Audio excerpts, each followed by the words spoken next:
لو انا في ثالثه اعدادي وبالنسبه لي العلوم من المواد الصعبه، مش عارفه المها لغايه دلوقتي، طب امتحان العلوم بيجي ازاي، طب ايه اهم الحاجات اللي موجوده فيه، طب اقدر ان انا المه بسرعه ازاي، بالنسبه لي ماده ما بتتلمش اعمل ايه فيها. كل الكلام ده هنتكلم فيه النهارده باذن الله. هديكم كده شويه خطوات نقدر ان احنا نمشي عليها عشان نلم المنهج على طول ما ياخدش مننا وقت، وايه الخطوات الحاجات ممكن نكون ناسيينها نعملها. فالفيديو بتاع النهارده هيكون لكل طلاب تالتة اعدادي اللي بالنسبه لهم العلوم عقده. هنتكلم عن كل حاجه فيه ونقدر ان احنا نلمه ازاي. يلا نبدا الفيديو بتاعنا، وما تنسوش لو عجبكم الفيديو نعمل لايك للفيديو، اشتراك في القناه، وشير لكل اصحابك. يلا نبدا. عايزه اقول لكم بس على حاجه، العلوم بتاعه ثالثه اعدادي اسهل من اولى وتانية اعدادي. فانت مريت باولى وتانية وعديت فيه وجبت فيه درجه كويسه، مش فاهمه ازاي يبقى بالنسبه لك في ثالثه صعب. لا بالعكس، بجد منهج ثالثه اسهل. فانت لو عديت في اولى وتانية بالنسبه لك ثالثه ده الدنيا سهله والدنيا كويسه. فالعلوم بجد من اسهل المواد بتاعه ثالثه اعدادي. اول حاجه كده هنتكلم، بس انتوا عندكم يعتبر 4 وحدات. في وحدات صغيرة وفي وحدات كبيرة. يعني عندكم مثلا الوحدة الأولى فيها 3 دروس اللي هي القوة والحركة، والوحدة التانية اللي هي الطاقة الضوئية فيها درسين اللي هي بقى في ناس كتير بتكرهها بس مش عارفة ليه، اللي هي فيها المراية والعدسات مع انها من اسهل الدروس. وتالت وحدة اللي هي بتاعة الكون والنظام الشمسي، ودي وحدة صغيرة هو درس واحد ومن اسهل الدروس الموجودة عندكم يعتبر. والوحدة الرابعة التكاثر واستمرار النوع وهم درسين. الوحدة الأولى القوة والحركة اللي فيها السرعة والكلام دي بتكون يعني أكتريتها تعريفات مع قوانين، يعني مسائل، شغل مسائل أكتر. لكن المراية والعدسات بيبقى رسم بقى والكلام ده. لكن الوحدة التالتة يعتبر ممكن يجي فيها أسئلة مقالية أكتر.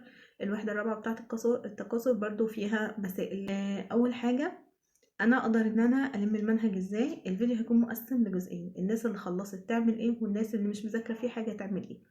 الناس اللي مش مذاكرة فيه حاجة، بصوا يا جماعة، انا هبدا ان انا افتح الكتاب بتاعي اللي معايا بتاع العلوم لو معايا كتاب، وابدا كده اخد نبذه بس بسيطه عن المنهج، قراءه بعناية، درس درس كده بقلب، درس درس بقلب.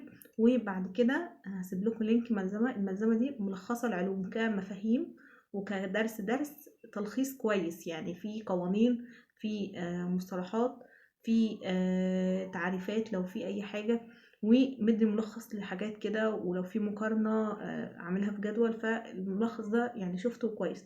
بس طبعا ما ينفعش اكون في تالتة اعدادي واعتمد على الملخص بس. ليه؟ الأسئلة في تالتة إعدادي بتكون مكررة وسهلة، بس ممكن يكون في جزئية بسيطة ويجيب لك فيها وما تكونش موجودة في الملخص. فده هعوضه بإيه؟ أنا بعد ما أشوف الملخص قلت لكم قبليها إن أنا همر على المنهج كده قراءة سريعة. لو أي حاجة افتكرتها إن أنا شفتها يعني شفتها في الكتاب وما شفتهاش في الملخص، بكون عامل ورقة كده على جنب. يعني أنا بذاكر معايا التلخيص اللي انا هعمله، يعني هسيبه لكم اللينك بتاعه، انا جايباه من على النت، مش انا اللي عاملاه او كده، جايباه من على النت، بس شايفاه ان هو كويس قوي. هبدا ان انا شفت المنهج بتاعي قرايه، وبعد كده عشان بس اعرف بس المنهج بيتكلم عليه، بعد كده شفت التلخيص وبدات ان انا احفظه كويس جدا وافهم فيه كل حاجه كويس جدا. خلاص تمام. هبدا بقى كده ايه، ابص على الكتاب بتاعي تاني واشوف الفروقات. لو في حاجات انا شايف ان هي مش موجوده في الملخص بزودها كده بايدي في شكل ايه، نوت بسيطه. ماشي. خلصت التلخيص. التلخيص ممكن ياخد معايا لو انا بطيئة في الحفظ يومين بالكتير. هو كله على بعض 28 صفحة. لو انا قسمته 14 مثلا 14، وانا قلت ان انا بطيئة في الحفظ يعني مفيش، هقسمه على يومين. لو انت سريع خده كله على يوم واحد، وتاني يوم هتبدأ ان انت تطبق بالحل فهيثبت في دماغك الكلام ده. بس لو قلنا يعني ان الطبيعي ان انا بس عشان ما اضغطش نفسي هاخده على يومين. هبدأ ان انا خلصت كل حاجة فيه وحفظتها.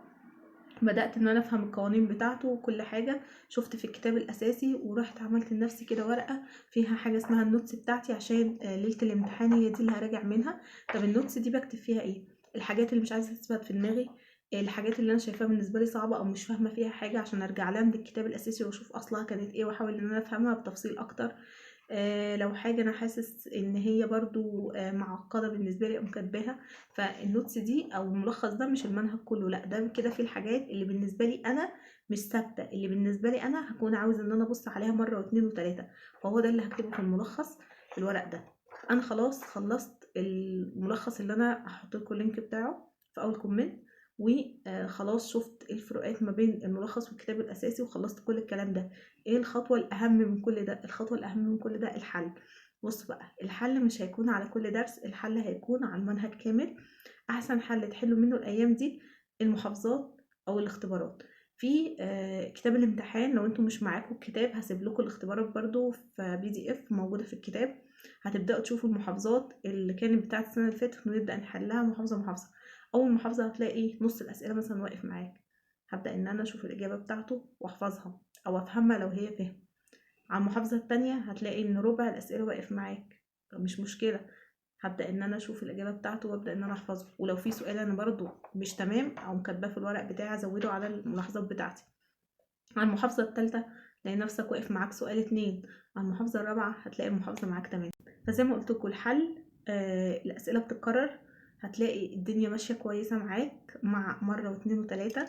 من أهم الحاجات اللي لازم تحلوها سواء كنتوا مخلصين المنهج أو مش مخلصين، الاختبارات بتاع كتاب المدرسة أو النماذج بتاع كتاب المدرسة اللي على المنهج كله، بجد بتكون مهمة جدا جدا جدا، من أكتر الحاجات اللي لازم هيجي منها أسئلة في الامتحان، على الأقل سؤال أو 2، فناخد بالنا منها جدا. طب انا شخص عارف حاجات عن المنهج، بس في حاجات بتقف قصادي يعني مش عايز ان انا احفظ، وعايزه اكون فاهم الكلام ده جه منين بدل ملخص. هعمل ايه مع الملخص؟ ممكن اشوف مراجعه تكون كامله على منهج العلوم، بتكون المراجعه مثلا ساعه او ساعتين، واسمعها بعد ما اشوف الملخص بتاعي او بعد ما احفظه. هيكون الموضوع ده كويس جدا، واكون برضو اللي هو فهمت وحفظت وحليت الاسئله. فخطوه حل الاسئله اساسيه، وخطوه الملزمه معانا اساسيه، وخطوة ان انا اشوف الفرق ما بين الملزمة والكتاب واعملهم كملخص دي برضو اساسية. خطوة بقى ان انا اشوف فيديو ملخص او كده، دي بالنسبة لك اختيارية، عشان مفيش وقت برضو ان احنا ايه نشوف كذا حاجة. لو انت خلاص بتفهم وهتعرف الحاجة دي جاية منين بسرعة، يبقى خليني في الملزمة وهو الحل. ماشي، خلصنا النقطة دي. انا شخص خلاص انا مذاكرش، عملت كل الكلام ده. طب انا بقى شخص مذاكر من اول السنة، ايه الحاجات اللي ممكن اعملها الايام دي؟ ممكن اشوف فيديو بيلخص المنهج كله بحيث ان انا استذكر المنهج كده كله. او ممكن بدل الخطوه دي ان انا امسك الكتاب اللي كنت بذاكر منه طول السنه وامر كده بعناية على الدروس كلها، واشوف لو في حاجه بالنسبه لي مش فاكرها او كاتباها في الورق بتاعي كده على جنب، عشان ليله الامتحان لو ما افتكرتهاش تاني اكون عارفه ان انا كاتباها فين ومحدداها. او ممكن اعمل عليها بهايلايت كده في الكتاب. يعني المهم ان انا اميزها باي حاجه، عشان الحاجه اللي انا مفتكرتهاش دلوقتي عشان ليله الامتحان راجع عليها، يبقى انا عارفه ان انا الحاجه دي اللي بنساها. تمام، رجعت كده بعيني على كل الدروس خلاص.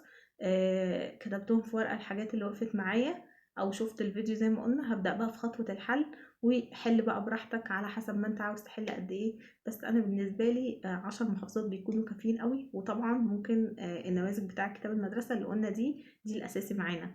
طب انا في الحالتين سواء انا كنت شخص مش مذاكر او مذاكر، الحل بتاع المحافظات اجيبه منين؟ لو انت معاك كتاب الامتحان هتلاقي المحافظات اجابتها موجوده في بعض، يعني في بعض منها مجاب عنها. طب مش مجاب عنها او معيش كتاب الامتحان، اجيب اجابه المحافظات منين؟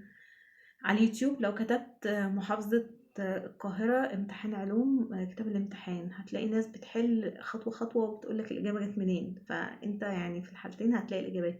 المهم إن احنا بس ندور، نحاول على قد ما نقدر الأيام دي نقلل استخدام الموبايل والسوشيال.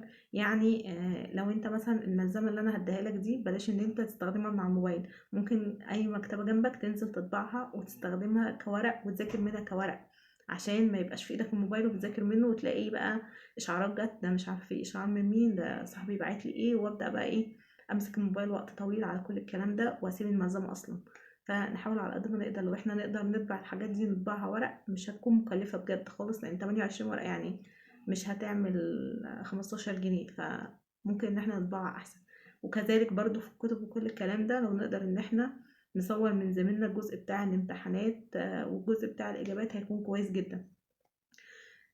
حاجة كمان عايزة اقول لكم عليها، وهي ناس كتير بتقول عايزين نعرف امتحان العلوم بيكون عبارة عن ايه او بيجي موجود فيه ايه. بصوا يا جماعة، لو بصيتوا على المحافظات كده مرة بعينيكم هتلاقي انه سؤال المصطلح بيكون من الاسئلة اللي بتتكرر كتير جدا في الامتحانات، سؤال الاختر وسؤال اكمل، واكيد في مسألة على السرعة والعجلة والكلام ده. فالحاجات دي من الحاجات اللي بتكون اساسيات في كل امتحان. لو هو بقى عاوز يزود شوية بيكون برضو في سؤال اللي هو اذكر مثال على اي حاجة.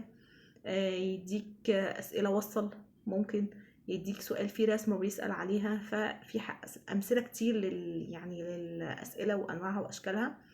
احنا لو حلينا المحافظات هنعرف ايه انواع الاسئلة اللي ممكن تيجي.